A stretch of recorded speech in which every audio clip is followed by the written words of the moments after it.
Baik, assalamualaikum warahmatullahi wabarakatuh. Salam. Bismillahirrahmanirrahim. Alhamdulillahirabbil alamin. Allahumma shalli ala sayyidina Muhammad wa sallim. Allahumma faqihna fid din wa 'allimna ta'wil amma ba'du. Baik, Bapak Ibu yang saya muliakan, alhamdulillah pada kesempatan malam ini kita bisa kembali mudzakarah atau ngaji gitu ya, lebih tepatnya mungkin ngaji.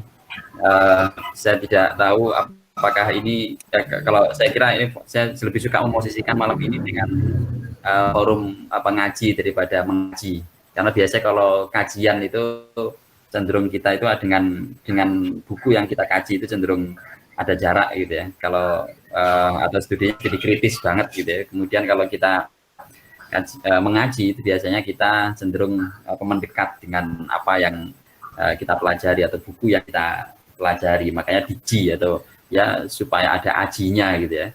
Nah, sehingga tentu dalam mengaji kitab Badrul Ma'un ini berbeda dengan ketika kita membaca jurnal-jurnal penelitian atau atau teks-teks naskah-naskah yang lain yang menjadi bahan penelitian kita, bahan pengkajian kita secara kritis misalnya. Oke, karena tadi saya diminta untuk mengulas sedikit tentang isi kitab ini ya. Yang pertama kita terdiri dari 5 bab gitu ya. 5 bab itu nanti di luar pendahuluan dan penutup tentunya. Jadi bab intinya itu isinya itu ada 5 bab. Yang pertama yang insya Allah malam ini akan kita diskusikan, kita pelajari, yaitu tentang Bad'ut Ta'un. Kalau di sini Mabda'ut Ta'un gitu ya. Al-babul awal ini bab pertama. Nah, ini satu bab. Nanti satu bab ini saya lebih suka untuk menamai bab ini dengan teori awal ya. Teori awal epidemiologi kenabian gitu ya. Jadi ilmu tentang pandemi tapi dari perspektif kenabian. Nah itu mulainya kapan, kemudian seperti apa teorinya. Ini akan saya sebutkan terkait dengan teori yang saya maksud itu bukan teori seperti dalam penelitian ilmu sosial atau ilmu budaya atau mungkin ilmu sains gitu ya, tetapi lebih kepada teori dalam perspektif keilmuan hadis, di mana nanti dalam perspektif keilmuan hadis yang cenderung informatif basis keilmuannya, tentu sifat teorinya juga nanti berbeda. Di pertemuan yang lalu saya sudah menjelaskan sedikit terkait dengan karakter ilmu hadis itu atau paradigma ilmu hadis yang cenderung informatif tadi. Jadi dia bukan empiris, bukan ilmu yang empiris yang diuji laboratorium begitu. Bukan juga ilmu yang sifatnya rasionalis begitu, filosofis ya. Seperti filsafat, jadi basisnya adalah logika murni, bukan, tetapi ilmu yang lebih tepatnya perpaduan antara ilmu sejarah dan juga informasi dan komunikasi. Jadi bagaimana kemudian sejarah kenabian itu disampaikan dari masa ke masa, tentu dengan nilai-nilai yang terkandung di dalamnya, bukan sekedar dipisahkan, bukan sekedar diceritakan. Nah, sehingga di sini nanti dalam mempelajari kitab ini yang menggunakan paradigma ilmu hadis, maka kita juga harus menggunakan paradigma keilmuan hadis itu sendiri yang seperti itu karakternya. Nah, di bab 1 tadi ya, insya Allah kita akan bicara terkait dengan tadi sejarah awal ya, teori epidemiologi kenabian itu, yang di situ nanti pembahasannya berkaitan dengan satu, bahwa awal munculnya pandemi ya dalam perspektif hadis itu adalah pada awalnya disebut umat terdahulu, kemudian di hadis lain disebut Bani Israel. Jadi yang pertama kali ada pandemi ya, dalam konteks ini wabah begitu ya, wabah penyakit itu adalah konteksnya Bani Israel. Sebelumnya itu tidak dikabarkan secara spesifik apakah ada pandemi atau tidak gitu ya. Kemudian status pandemi pada masa itu Nah, itu juga dinyatakan di dalam banyak riwayat sebagai siksaan untuk orang-orang kafir, untuk orang-orang yang tidak mau beriman ya dari kaum Bani Israel atau umat Nabi Muhammad. Nah, Bani Israel di sini nanti berarti nanti ada kisah-kisah lebih spesifik mulai dari umatnya Nabi Dawud, umatnya Nabi Musa ya, dan seterusnya. Nah, hingga kemudian ke umat Nabi Muhammad. Nah, kemudian yang itu yang di bab pertama. Jadi sejarah awal tentang taun. Nah, di situ nanti langsung menggunakan istilah taun memang di kitab ini karena taun itulah yang populer namanya saat itu atau yang mewabah saat itu pada masa Imam Ibnu Hajar Al-Asqalani. Yang juga memang nama taun ini juga yang populer pada masa Nabi. Tapi apa sebenarnya taun, hakikat dari taun itu sebenarnya apa? Nah, ini yang masih debatable sampai sekarang gitu ya. Apa itu jenis penyakit tertentu atau bukan gitu. Kalaupun itu jenis penyakit tertentu, nyatanya kok setiap setiap terjadi wabah taun itu gejalanya bisa berbeda-beda. Di satu tempat dengan tempat lain juga berbeda, sehingga ini taun itu sebenarnya apa, nah gitu ya. Nah, akhirnya taun itu ya kira-kira nama untuk sebuah penyakit yang penularannya itu sangat cepat. Jadi nggak diduga-duga datangnya, tiba-tiba muncul, cepat menyebar, kemudian hilang gitu. Nah, itu nanti untuk penggunaan istilah taun. Nah, maka di sini kapan mulai muncul? Nah, ini di bab 1. Nah, kemudian yang kedua, bab kedua berbicara tentang istilah taun itu sendiri. Lebih spesifik, ini mulai spesifik mengarah kepada arti dari taun itu sendiri. Dan kemudian karakter dari penyakit yang disebut dengan taun itu seperti apa, itu bab 2. Jadi nanti akan bicara lebih banyak tentang itu. Terus kemudian juga terkait dengan apakah taun itu penyakit atau bukan. Nah, itu di bab 2 nanti. Jadi hakikat taun dan karakter dari taun itu sendiri seperti apa. Itu bab 2 nanti akan ngomongin itu. Kemudian bab 3 nanti akan bicara terkait dengan taun sebagai syahadah atau peluang untuk memperoleh derajat kesyahidan. Derajat kesyahidan, syahid ya. Mati syahid itu maksudnya, dan juga sebagai rahmat untuk orang Islam. Nah, ini inti bab yang ditawarkan oleh Imam Ibnu Hajar atau teori utama yang nanti dikembangkan oleh Ibnu Hajar Al-Asqalani itu di bab 3 ini. Di bab 1, 2 itu hanya sifatnya pengantar yang sifatnya sejarah saja, sejarah taun, sejarah awalnya bagaimana, kemudian hakikatnya seperti apa itu. Kemudian bab 3-nya, nah itu yang ingin dikembangkan oleh Ibnu Hajar, yaitu bahwa taun itu pada prinsipnya adalah kesyahidan, rahmat. Ada 2 ini yang nanti akan diulas, dieksplorasi lebih jauh. Dan ini juga tentunya ada permintaan dari warga sekitarnya Ibnu Hajar ya, yang mereka merasa bingung lah dengan kondisi taun. Di satu sisi ya banyak berita simpang siur ya terkait dengan taun itu sendiri seperti apa. Di sisi lain juga ada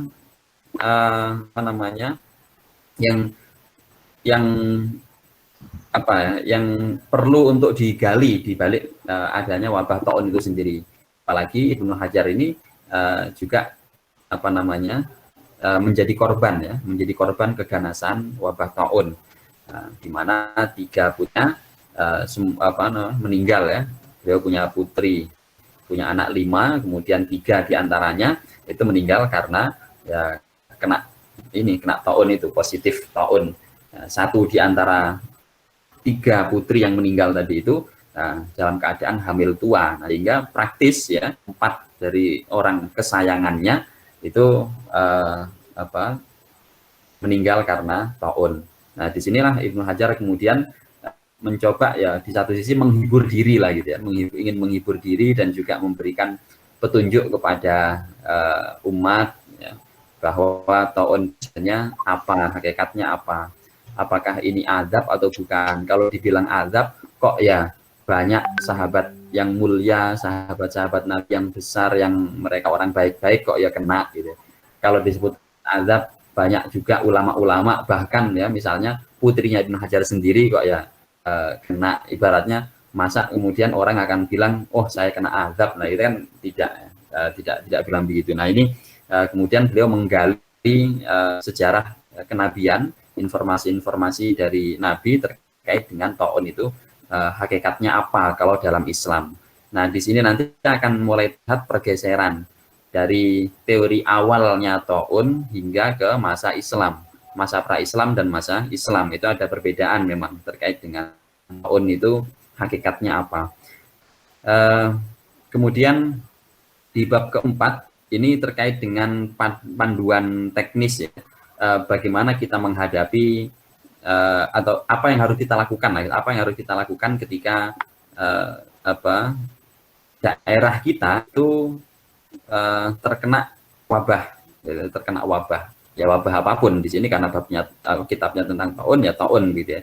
Nah, apa saja yang dilakukan nanti ada beberapa panduan di sana, larangan untuk keluar masuk daerah yang terdampak wabah ya taun atau wabah apapun itu gitu ya. Nah kemudian ada kisah yang populer sekali yaitu kisahnya Umar ya, yang enggak jadi ke Syam ya karena di taun dan memilih untuk kembali ke Madinah.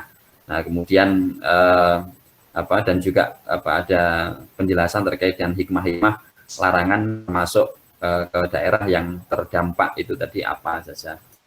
Kemudian di bab kelima, bab terakhirnya nanti akan bicara terkait dengan apa yang harus kita lakukan jika terjadi wabah taun. Kalau tadi langkah antisipatifnya gitu ya, dan juga ketika terjadi itu kita panduannya ngapain gitu. Secara umum keluar masuk.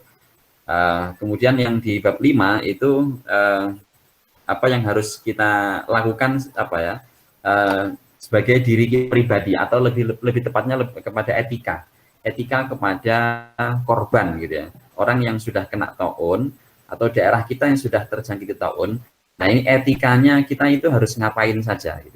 Jadi sifatnya lebih kepada etika kalau yang bab 5 itu. Kalau yang bab 4 tadi itu lebih kepada aturan ya, peraturan, lebih pada hukum. Tapi kalau yang kelima itu lebih kepada etika. Nah, terakhir nanti penutup itu mengeksplorasi terkait dengan sejarah taun dalam Islam atau ya sepanjang masa sejarah Islam itu tahun terjadi berapa kali, terus seperti apa. Nah itu di bab penutupnya. Nah, nanti baik itu sekilas terkait dengan review ya isi buku ini secara singkat. Kemarin sudah kita ulas sedikit. Nah sekarang sedikit kita ingat-ingat kan di bab 1 kita masuk ke bab 1. Kalau judul aslinya di sana Al-Babul Awal fi Mabda'it Ta'un. Nah, Mabda'it Ta'un. Kalau di letterlek Mabda'it Ta'un itu ya artinya permulaan taun gitu ya, permulaan taun.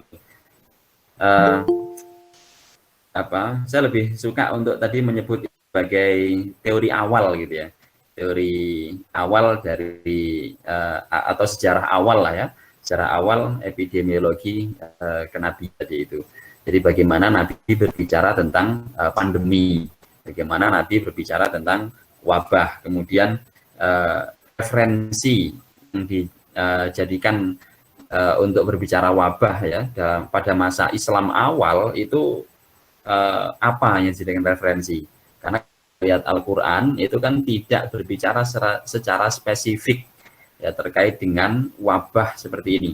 Tidak berbicara terkait dengan penyakit menular seperti ini, tidak berbicara spesifik tentang itu, tapi bahwa berbicara tentang banyaknya bencana, azab yang menyeluruh atau bisa disebut dengan azab istiqsal itu memang ada dalam Al-Quran, tetapi sekali lagi tidak bicara dalam bentuk wabah atau penyakit menular.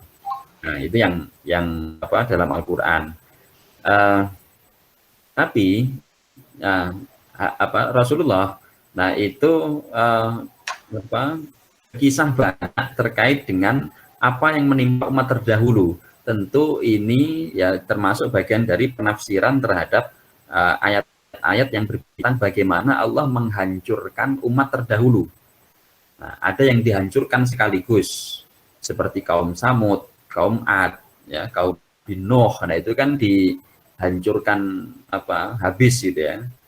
Kalau disebut azab tadi itu ya jenisnya azab istisal, bukan azab musibah. Kalau kita bicara umat belakangan, ya umatnya Nabi Muhammad, ini tidak berlaku lagi atau tidak ada lagi azab istisal, adanya azab musibah.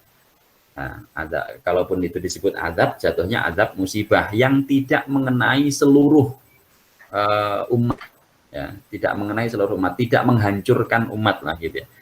Memang cukup menyedihkan karena memakan korban banyak, tetapi tidak sampai menghabiskan.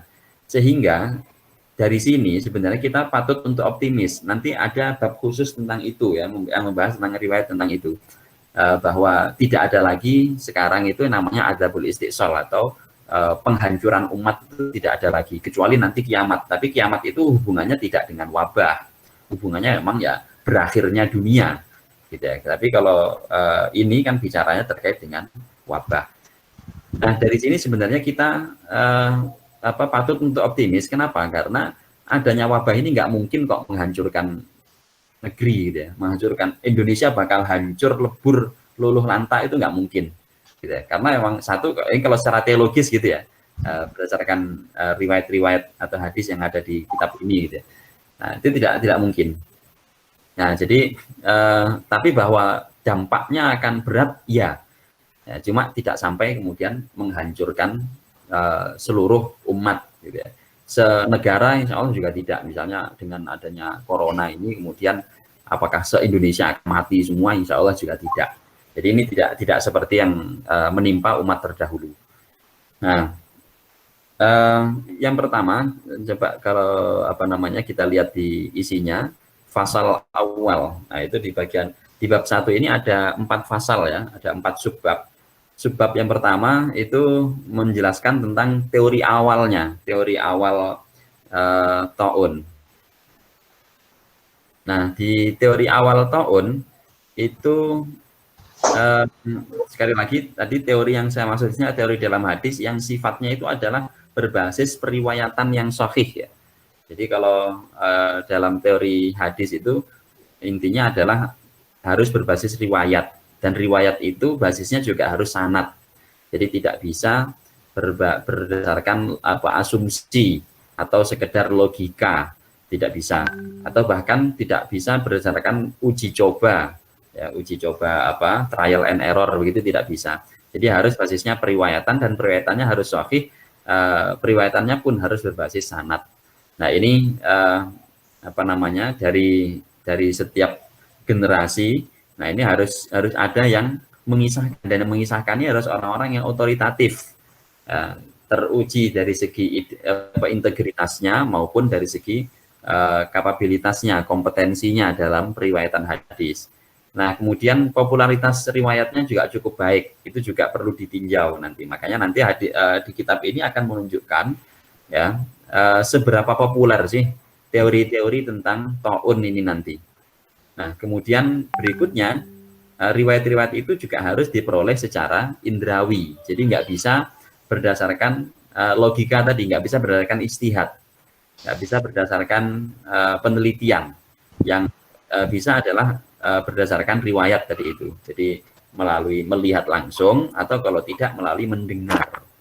Nah ini dalam teori dalam ilmu hadis. Nah, berbeda dengan mungkin teori dalam ilmu sosial atau sains gitu ya, yang cenderung sifatnya filosofis, rasional gitu, empiris, ya, teruji dengan data di lapangan gitu ya, atau logika gitu. Nah, kalau agama tidak, makanya nanti akan kita dapati misalnya Ibnu Hajar berkomentar ya dalam hal ini kita tidak akal kita nggak nyampe lah gitu. Ini bukan ranahnya ijtihad, bukan ranahnya penelitian gitu. Oke. Baik, di pasal pertama ya, di bagian pertama di sana nah ini ya. sudah kelihatan. Fi bayani kaunihi rijzan aman madho, bahwa taun itu adalah azab untuk orang yang terdahulu, umat terdahulu. Ya, umat terdahulu ini teori satunya. Ya, taun pada masa pra Islam, ya, pada masa sebelum Nabi Muhammad. Nah, itu seperti apa? Yang pertama di sana riwayatnya dari Abul Ma'ali Al-Azhari, ini riwayat Imam Bukhari Muslim. Jadi secara kesahihan sudah disepakati oleh para ulama bahwa hadis ini sahih nisbatnya kepada Rasulullah. Nah, sehingga tidak diragukan lagi bahwa ini memang muncul hadis ini dari Rasulullah, ya, bukan dari sumber lain. Kalau kita lihat di sana matannya, isi hadisnya apa? Yaitu inna hadza waja' rijsun wa adzabun au baqiyatu adzabin. Ya, Habib Yashukku. Nah, di sini ada riwayat, ya, yang menyatakan dari Rasulullah bahwa taun ini itu adalah jenis wajah. Wajah itu penyakit atau rasa sakit, gitu ya. Nah, makanya di sini nanti para ulama nggak bisa tidak ada yang satu kata terkait dengan taun itu hakikatnya penyakitnya seperti apa. Tapi yang jelas ini penyakit, gitu. Yang jelas ini wajah. Wajah itu tadi menimbulkan rasa sakit, nyeri, gitu ya. Nggak enak lah, gitu. Nah, tapi penyakitnya itu apa? Apakah ini virus, apakah ini bakteri atau jamur atau apa? Nah, itu tidak dijelaskan secara spesifik. Pokoknya ini wajah, gitu ya. Inna hadzal wajah rijsun wa adzabun. Ini adalah azab. Nah, dalam versi yang lain baqiyatu adzabin, sisa azab. Nah, jadi kalau kita lihat hadis ini disampaikan ulang, ya, dibukukan itu atau disampaikan secara populer itu kapan? Pada waktu terjadi taun, wabah taun di Kufah. Nah, di Kufah ini berarti sudah belakangan setelah Amwas, setelah yang pandemi pada masa awal Islam, yaitu di Syam, itu di Amwas, itu yang pada masa Umar bin Khattab, jauh setelah itu. Nah, hadis ini kemudian populer di masa-masa itu, pada masa taun di Kufah itu, ya, yang bunyinya inna hadzal wajah rijsun wa adzabun au baqiyatu adzabin. Nah, kemudian para perawi, ya, itu menemukan satu data dari Rasulullah bahwa ini sumbernya adalah dari sahabat Sa'ad bin Abi Waqqas, ya. Sa'dan yuhadditsu Sa'dan anna Rasulullah sallallahu alaihi wasallam qala inna hadzal wajah rijsun wa adzabun au baqiyatu adzabin. Ya. Udziba bihi nasun min qablikum. Nah, yang dengan azab inilah, dengan penyakit inilah umat sebelum kalian, sebelum Nabi Muhammad, ya, umat sebelum Nabi Muhammad itu disiksa oleh Allah. Nah, ini masih belum menjelaskan apakah siksanya itu siksa yang istiqsal tadi itu, membinasakan, menyeluruh untuk semuanya sehingga semua binasa tanpa terkecuali, atau ini hanya musibah. Tapi kalau ngelihat ada baqiyatu adzabin, kelihatannya ini bukan adab istiqsal, tapi ini adalah siksaan yang berupa musibah saja. Jadi tidak menyeluruh, gitu ya. Nah, jadi di sini nanti ada kesamaan lah kira-kira dengan corona, gitu ya. Corona hari ini sama-sama penyakit, gitu ya. Kemudian tapi kita belum bisa memastikan sampai di sini apakah itu azab atau bukan, kita masih belum bisa memastikan. Tapi sama-sama kesamaannya adalah di penyakit, gitu ya. Karena masalah azab atau tidak nanti harus kajiannya menyeluruh. Nggak bisa langsung kita berdasarkan satu hadis ini, oh berarti corona ini adalah siksaan untuk kita. Berarti kita ini sedang diazab oleh Allah. Nah, itu nggak bisa. Kenapa? Karena bicara tentang topik azab itu nanti hadisnya khusus tentang azab. Jadi jangan bicara tentang azab, tapi hadisnya adalah yang kita pakai hadisnya tentang wajahnya, tentang penyakitnya. Jadi ketika bicara penyakit, ya bagian penyakitnya saja, bagian azab nanti hadisnya berdasar hadis-hadis yang bicara tentang azab disatukan. Nah, apakah setelah itu bisa kita nyatakan corona ini termasuk azab atau bukan? Nah, itu nanti kajiannya. Ya, ketika bicara masalah azab atau bukan. Nah, kalau sekarang ini baru bicara apakah ini jenis penyakit atau bukan. Nah, gitu. Oke, tapi dari sini jelas jenis penyakit. Dari segi penyakitnya, ya itu sama lah kira-kira dengan corona hari ini, bahwa ini sama-sama berupa penyakit. Jadi yang pertama tadi, ya di masa sebelum Islam, taun itu satu ya berupa penyakit, ya diyakini sebagai penyakit, kemudian itu diyakini sebagai azab yang statusnya adalah azab musibah, bukan azab istiqsal. Buktinya apa? Buktinya ya masih banyak ya umat-umat terdahulu yang yang terkena taun ini kemudian masih punya generasi sampai kepada generasinya Nabi Muhammad sampai ke generasi sekarang. Nah itu menunjukkan bahwa taun pada masa pra kenabian ini tidak dikategorikan sebagai azab yang membinasakan umat. Oke. Nah, kemudian siapa yang pertama kali terkena wabah? Oke, nah ini berikutnya itu kata akhrajahu Syaikhani Al-Bukhari wa Muslim min hadits Syu'bah. Ini terkait dengan popularitas riwayatnya nanti ya dan kesahihan. Yang pertama ini riwayatnya Imam Bukhari dan Imam Muslim. Dari sisi kesahihannya sudah nggak diragukan lagi. Ya, berdasarkan penelitian dari para ahli di masa-masa awal terbitnya Sahih Bukhari Muslim hingga hari ini, kok para ulama masih tetap pada kesepakatan, kesimpulan ya menyatakan bahwa hadis-hadisnya itu sahih semuanya. Nah, coba di halaman selanjutnya.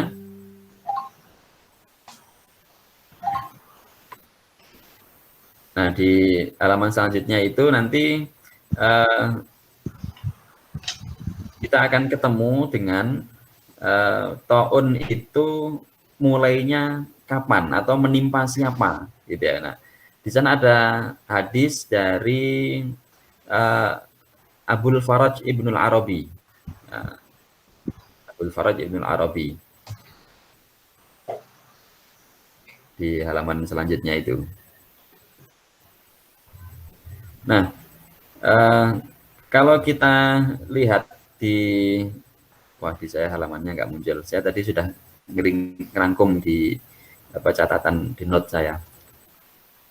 Dalam riwayatnya Ibnul Munkadir ya, dan Salim Maula Abin Nadar.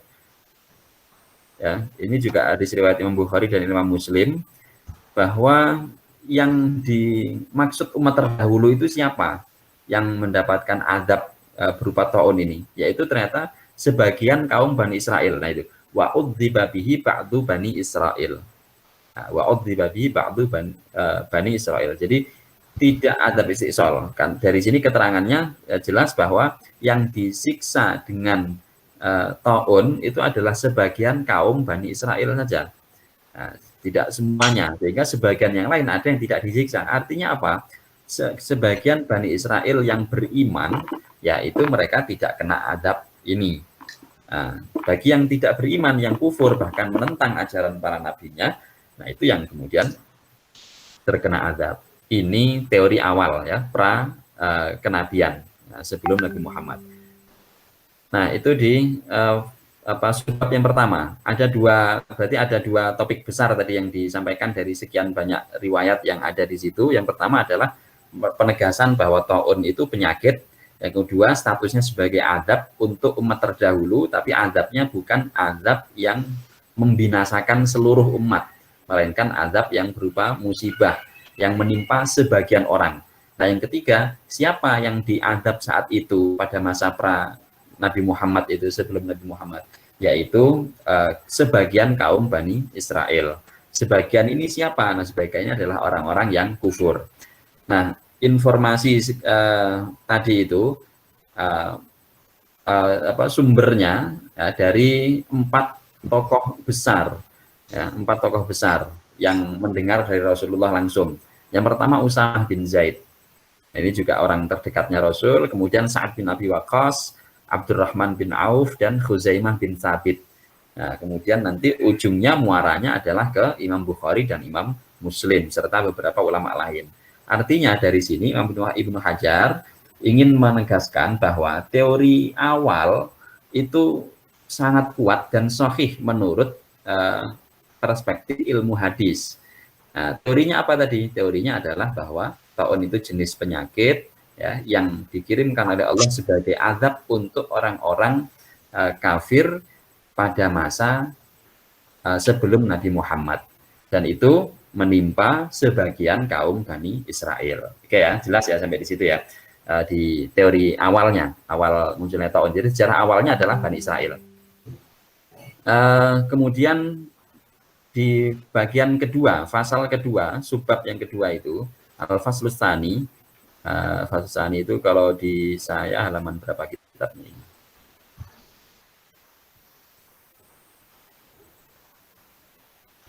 Nah, di di bagian kedua, di subbab kedua itu berapa? 78.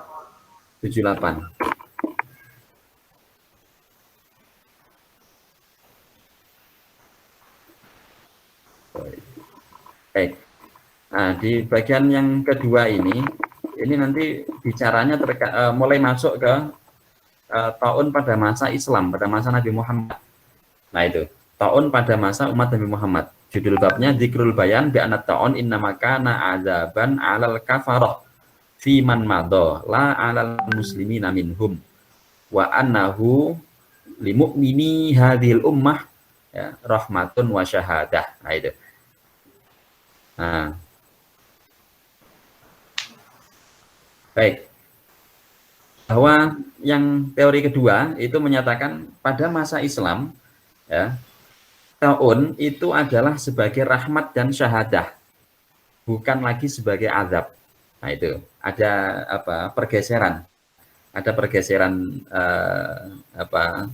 fungsi lah ya, ada pergeseran fungsi dari adanya wabah taun. Taunnya mungkin boleh jadi sama atau serupa lah, sama-sama penyakit menular dengan sebaran yang sangat luas dan cepat, tetapi fungsinya beda. Kalau sebelum Nabi Muhammad, ya, umat Nabi Muhammad itu sebagai azab.